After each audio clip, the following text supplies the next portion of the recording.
नाजरीन, आखिरकार वो तारीखी दिन आ चुका है जिसका पूरी दुनिया को बेताबी से इंतजार था, यानी कि वो दिन जब डोनाल्ड ट्रंप एक बार फिर से अमरीकी सदारत संभालेंगे। और आज के रोज उनकी तकरीब हलफ बर्दारी है और जिसके हवाले से वो पहले ही कह चुके हैं कि मैं आते ही वो फैसले करूंगा, वो अहकामात जारी करूंगा जो कि लोगों का सर चकरा देंगे। तो ये एक्सपेक्ट किया जा रहा है कि जैसे ही डोनाल्ड ट्रंप आएंगे तो आते ही चंद घंटों के अंदर ऐसे अहकामात का एक सलाब जो है वो आएगा जो कि सबके सर चकरा देगा। वैसे तो तमाम जो भी सदूर आते हैं अमेरिका की तारीख के अंदर, वो आकर सबसे पहले जो एग्जीक्यूटिव ऑर्डर्स हैं वो अपने मुताबिक जारी करते हैं, लेकिन जो मंसूबाबंदी डोनाल्ड ट्रंप ने कर रखी है उसके हवाले से लोग जो है वो बहुत ज्यादा जो है वो तशवीश का इजहार भी कर रहे हैं, क्योंकि उनकी प्लानिंग ऐसी है, वो अपनी जो मकासद हैं उसका इजहार पहले ही कर चुके हैं और उनकी जो सदारत है उसके नताइज पहले ही हमें देखने को मिल रहे हैं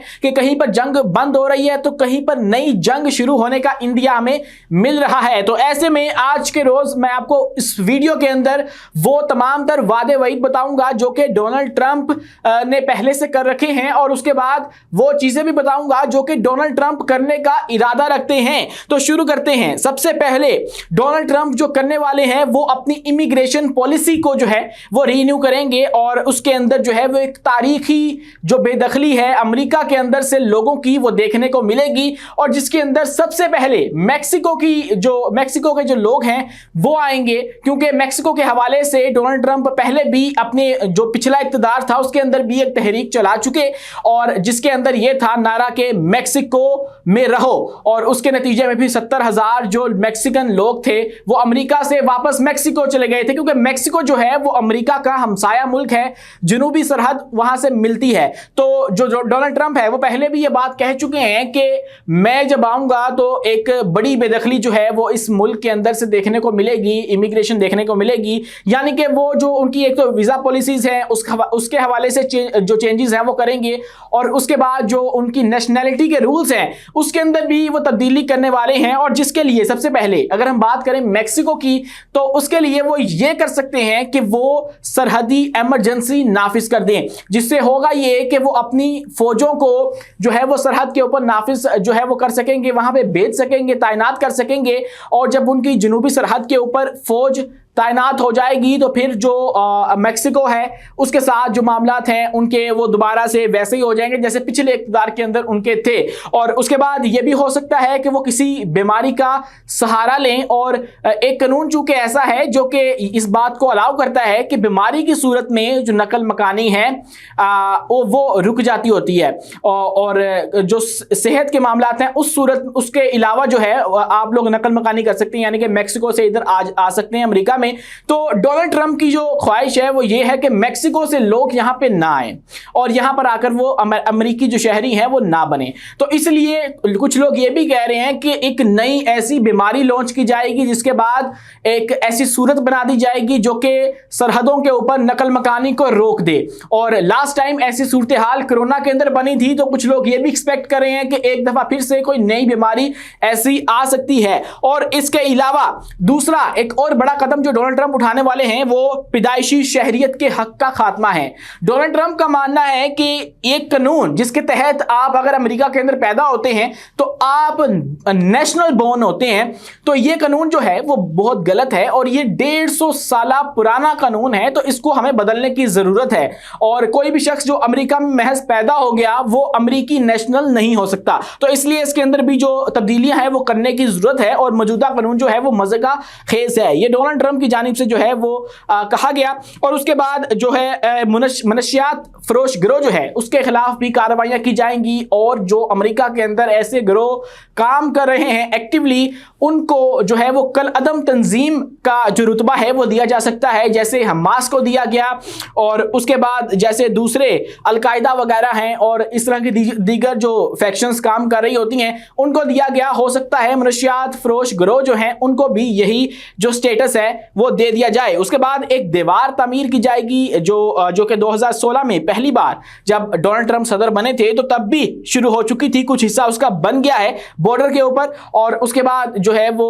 हो सकता है उसके ऊपर दोबारा से काम किया जाए। उसके बाद अगर हम बात करें तिजारत और मईशत की तो उसके अंदर भी बड़ी तब्दीलियां देखने को मिलेंगी और अमेरिकी जो पॉलिसी है वो तब्दील होती हुई नजर आएगी। सबसे पहले डोनाल्ड ट्रंप जो है वो करने जा रहे हैं कि टैरिफ के अंदर इजाफा करने जा रहे हैं, टैरिफ लगाने जा रहे हैं उन प्रोडक्ट्स के ऊपर जो कि इंपोर्ट की जाती हैं, यानी कि वो जो कि मुल्क के अंदर दरामद की जाती हैं। इससे होगा ये कि जो अमेरिकी अपनी लोकल प्रोडक्ट है उसको बूस्ट मिलेगा, उसकी जो वैल्यू है वो बढ़ेगी। लोग मजबूर होंगे कि हम लोग बाहर से जो चीज मंगवा रहे हैं उसके ऊपर टैक्स लग रहा है, उसके ऊपर टैरिफ लग के वो जो है महंगी हो रही है, तो हम लोग क्यों ना अमेरिका की जो मेड प्रोडक्ट है वो खरीदें, और यूं जो इनकी इंपोर्ट है वो कम होगी, इंपोर्ट्स कम होंगी, एक्सपोर्ट्स जो हैं वो ज्यादा होगी, इनकी लोकल मार्केट्स जो है उसके अंदर काम जो है वो बढ़ेगा। और इसके अलावा ये जो टैरिफ है, ये टैरिफ लगाने वाले हैं, वैसे तो सारे जितने भी मालिक के साथ ट्रेड करेंगे उसके ऊपर 10% जो टैरिफ है वो लगाने का डोनाल्ड ट्रंप इरादा रखते हैं,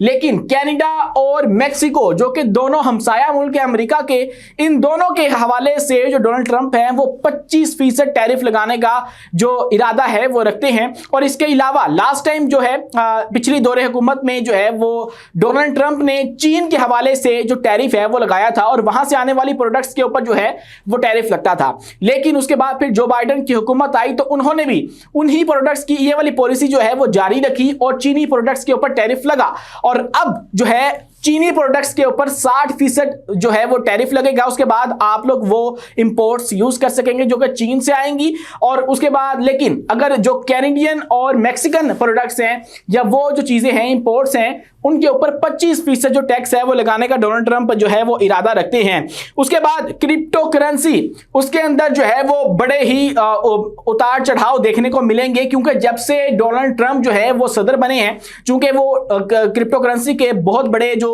हमायती हैं वो रहे हैं, तो जो बिटकॉइन है उसके अंदर भी जो इजाफा है वो देखने को मिला है और उसने दोबारा से अपनी बुलंदियों पे पहुंचना शुरू कर दिया है। तो इसलिए जो क्रिप्टो करने वाले लोग हैं, क्रिप्टो करेंसी के अंदर ट्रेडिंग करने वाले लोग हैं, उनकी भी बहुत सारी उम्मीदें इस वक्त डोनाल्ड ट्रंप के साथ वाबस्ता हैं, और डोनाल्ड ट्रंप इस बात का इरादा भी रखते हैं कि वो क्रिप्टो करेंसी को अपने मुल्क का जो जखीरा है वो बनाए, जैसे बाकी उनके कुदरती ज़खायर हैं उसी की तरह क्रिप्टो करेंसी को भी इस्तेमाल किया जाए, तो ये भी हमें देखने को मिलेगा। और उसके बाद मौसमियाती तब्दीलियों के हवाले से, चूंकि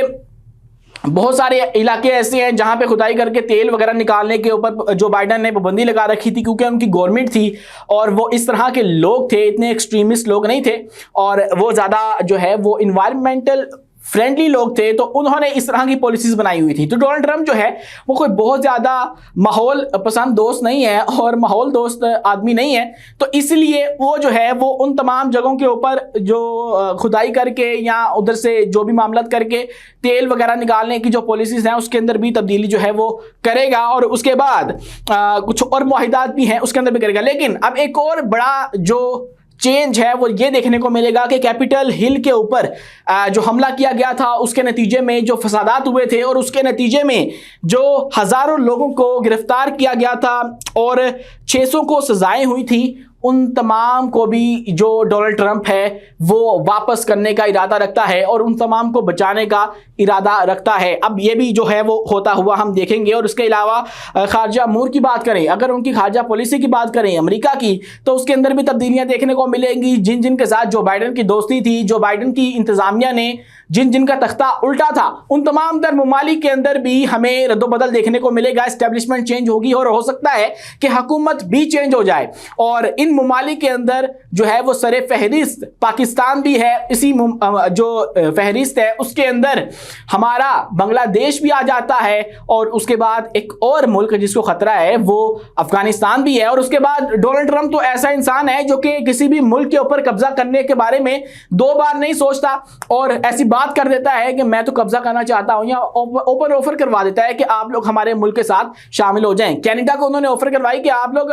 जो है वो अमेरिका के साथ मिल जाएं तो हम लोग आपको टैरिफ छोड़ देंगे, यानी कि उनको टैक्सों की मद में जो है वो रिलीफ दे दिया जाएगा। इसी तरह ग्रीनलैंड के हवाले से वो उसके ऊपर कब्जा करने का इरादा रखते हैं और वो बता भी चुके हैं, तो इसलिए कोई नई जंग जो है वो भी शुरू हो सकती है। इसके बाद दोस्तों अबॉर्शन पॉलिसी, इसका अमल जो है उस हवाले से भी जो डोनाल्ड ट्रंप हैं वो वाजे हैं कि ये नहीं होना चाहिए। तो इसलिए इसके लिए भी जो कंपेन्स चलती हैं और जो लोगों को फ्री जो मुशावरत है वो फ्राहम की जाती थी कि आप लोग बच्चा गिरा लें, तो उसके ऊपर भी रोकथाम होगी और इस हवाले से कानून साजियां भी जो है वो हमें देखने को मिलेगी। और उसके बाद खेलों में ट्रांसजेंडर्स खवातीन का जो किरदार है और वो जो अपना रोल प्ले करती हैं खेलों के अंदर, उसकी भी मुखालफत डोनाल्ड ट्रंप पहले ही कर चुके हैं। तो अब हो सकता है उसके ऊपर कोई एक्शन भी ले लिया जाए। और सबसे जो लेटेस्ट हैपनिंग हुई डोनाल्ड ट्रंप के हवाले से वो ये थी कि टिकटॉक अनबैन हो गया। और टिकटॉक के हवाले से डोनाल्ड ट्रंप ने कहा था, जो कि चीनी ऐप है, कि मैं इसको जो है वो अनबैन करूंगा। और कल उन्होंने ये कह दिया कि टिकटॉक इज बैक। और टिकटॉक पे जो अकाउंट्स बैन थे अमेरिका वाले, और अमेरिका के अंदर ये बैन था, वो तमाम तर बहाल कर दिए गए हैं। और ये तमाम तर चेंजेस जो हैं वो हमें अभी देखने को मिले हैं। लेकिन अभी जैसे ही डोनाल्ड ट्रंप जो है वो अपना चार्ज संभालेंगे और उसके बाद जो तहरीरी हुक्मनामे जारी करेंगे वो देखने वाले होंगे, क्योंकि वही आने वाला मुस्तकबिल जो है वो तय करेंगे। तब तक के लिए अपने मेज़बान उमैस मुनीर को दीजिए इजाज़त। मिलते हैं अगली वीडियो में नई मालूमात के साथ।